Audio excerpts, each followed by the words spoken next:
Thank you, Madam Evaluator. Mr. Toastmaster.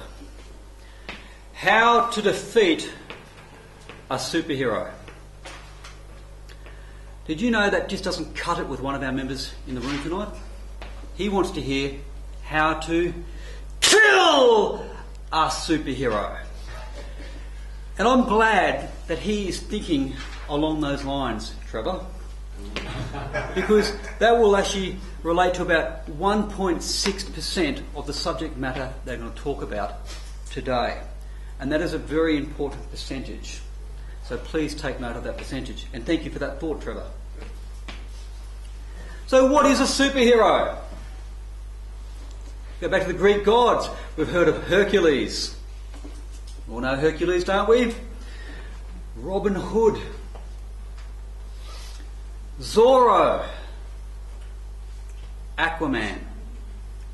There's Spider-Man. There's the Hulk. There's Thor. There's Superman. You name it. There's absolutely thousands of superheroes.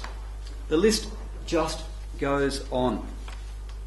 Now these superheroes, most of them have extraordinary superpowers or abilities. And for some reason their purpose in life is to help humanity, help us. They always seem to come to the rescue. There's one particular superhero though.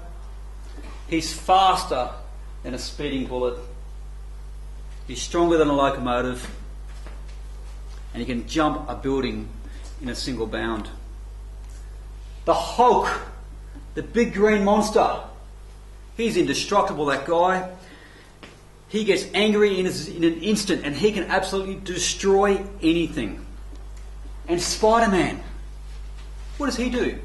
He gets those tingly senses in the back of his mind. He can sense danger and he puts his costume on and he comes out and he shoots his webs at everyone and he comes to the rescue. And Thor, what does he do? He pulls out his big hammer and he saves the world. And you may have all seen the Avengers movie recently or the one that's just come out. But in life, we have other superheroes. Our army personnel that has had Anzac Day. There's policemen. The ambulance officers. We've even got RACQ. Ever had your car broken down and you need someone to come and rescue you? How about the State Emergency Service guys in the orange? They help out in times of need. All different types of superheroes exist.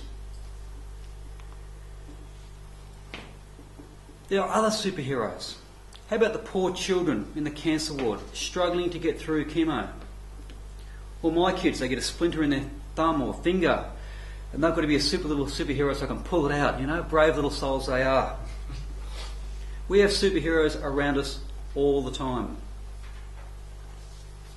But tonight, we have a special superhero with us. He's my superhero. This guy, he's actually like a Secret Service agent. Just recently, he's been driving a car around for the Vice Prime Minister of New Zealand. What type of abilities do you have to do that?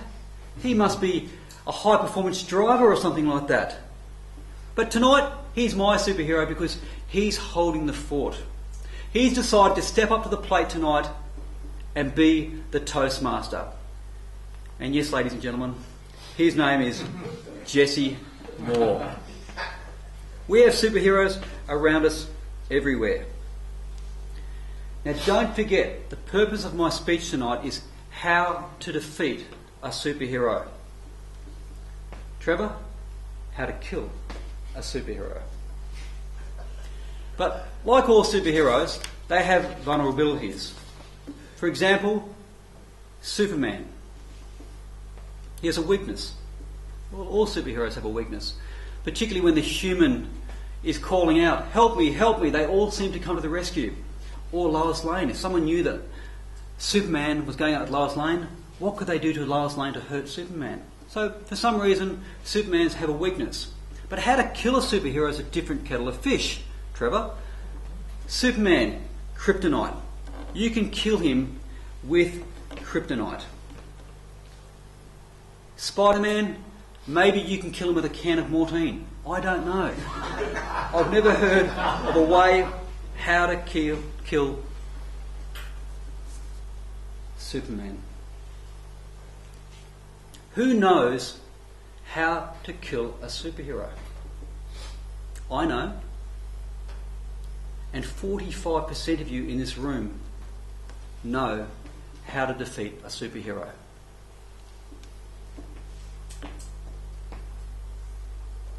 Very simple, ladies and gentlemen. You give the superhero a mental illness. Because 45% of all Australians have had mental illness in their life, generally between the ages of 16 to 85 years of age during their lifetime. And 1 in 5 Australians currently experience a mental health issue. So there are probably 3 people in this room who have some form of mental health issue. The statistics I've got are from Mindframe and also the Australian Bureau of Statistics. Mind you, the Australian Bureau of Statistics are about 7 years of age when it comes to getting exact figures. I couldn't find anything more recent, just so you're aware of that. But mental health is a health problem that significantly affects how a person thinks, behaves and interacts with other people. 1 in 5 people are affected by mental health. Now, different types of mental health are anxiety, schizophrenia, bipolar disorder, eating disorders, depression and state of confusion. Me personally, I suffer from anxiety. The anxiety that you get when you come here at Toastmasters to get up and do a speech, okay? You get that nervous feeling, I don't want to do it. It's with me for 2 or 3 days before a speech, okay? It really builds up. And most of you can probably relate to that.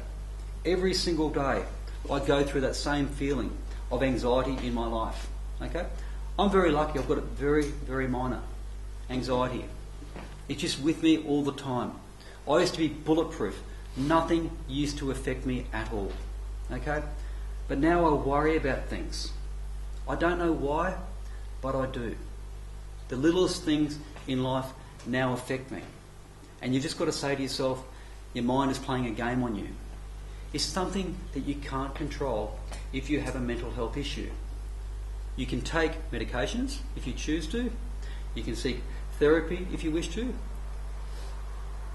But even if you do go through those medications, you still will have anxiety or schizophrenia for some period in your life. And it comes and goes at different times of life. Now up here, this here is a chart. 80% of the population, we currently don't have a mental health issue. 1 in 5 don't have a mental health issue.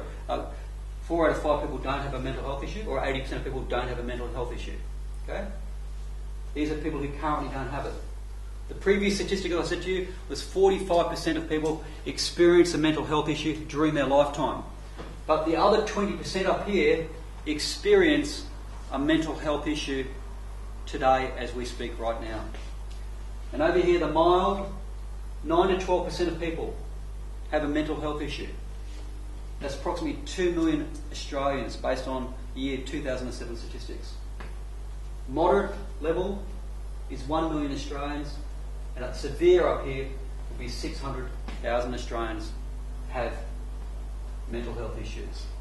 Now, I'm not going to go into great detail at all what a mental health issue is. We all roughly know what it is, but if you've ever had a mental health issue, you know what it is. It's basically really a changing of perception of your mind. And you generally can't control your mind in what you're thinking. When I had it, what happened to me, a severe case, was I may be thinking one thing and I may say another thing.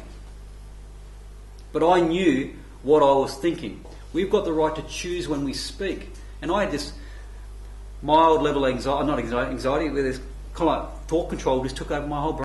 I knew what I was saying, but I couldn't control what I was saying.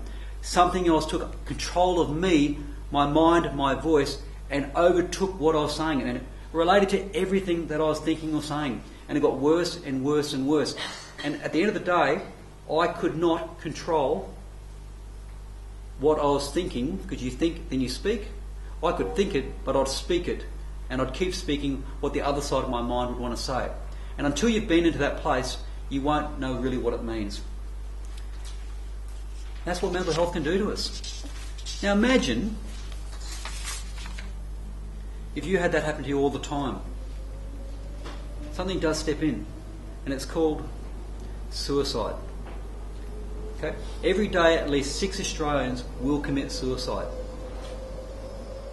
And suicide accounts for 1.6% of all Australians. This is what I thought was really interesting here. Australians are more likely to die by suicide than skin cancer. What's that mean? From a political issue, or from a government issue, how much money do we spend on skin cancer per year and not mental health? It's just a thought, but I'm not going to go into too much detail there.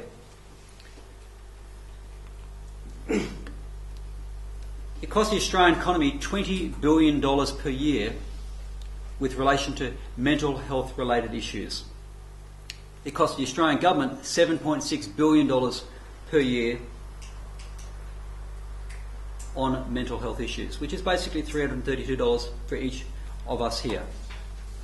The reason for the two different figures is $20 billion is an estimate of the economy. And when we say estimate, I'll just try to explain this to you. Let's say you're sitting in your car, you're driving your way to work, you've got to be at work, you're running 2 hours late because of the traffic. They say that traffic jams in Brisbane are costing the Brisbane economy $10 million a year.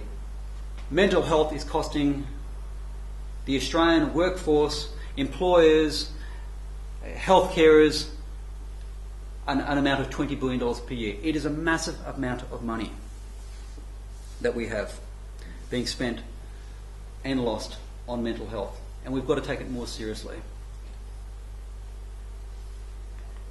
How to defeat a superhero? Very simple, ladies and gentlemen. Give the superhero a mental illness. The superheroes I've mentioned have been comic heroes, but they're also people like you and me. Whether it's the army personnel, the police officer, no matter who it is, we could all get a mental health issue. But our superheroes don't seem to get that in the movies or the comic strips.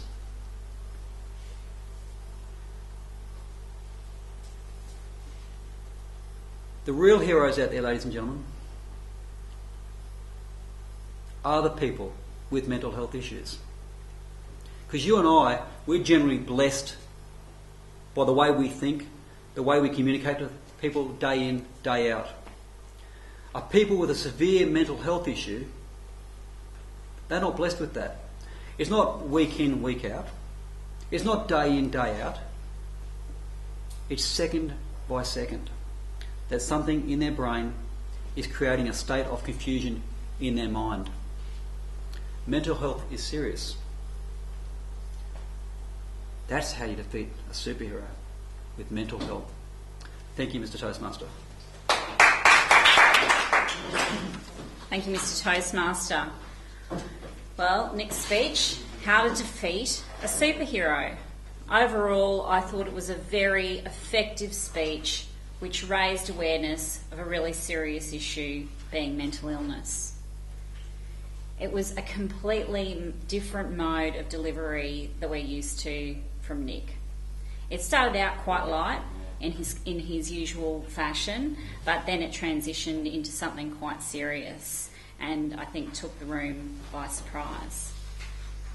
It reminded me of Nick's City Swag speech that he did, 12 months ago plus, and I'll remember this speech as well. I think that if Nick worked on polishing it, he could actually look at delivering it in a different forum beyond Toastmasters, say within his own industry somehow. At the start of the speech, I was lost. And I was lost for about the first 2 or 3 minutes. I didn't know where it was going. He was talking about superheroes. He was talking about Trevor, and Trevor wanting to kill a superhero. And I didn't know how was Jessie a superhero, and why did Trevor want to kill Jessie?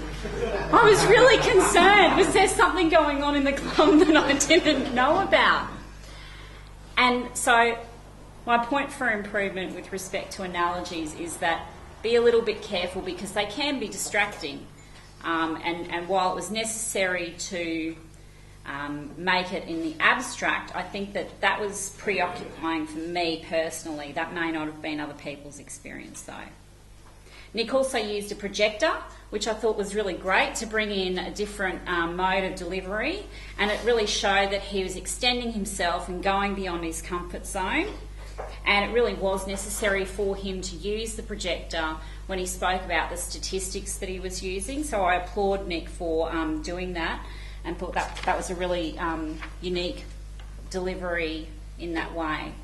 And one of the best moments in Nick's speech was when he transitioned from the light topic of superheroes to the serious topic of mental illness.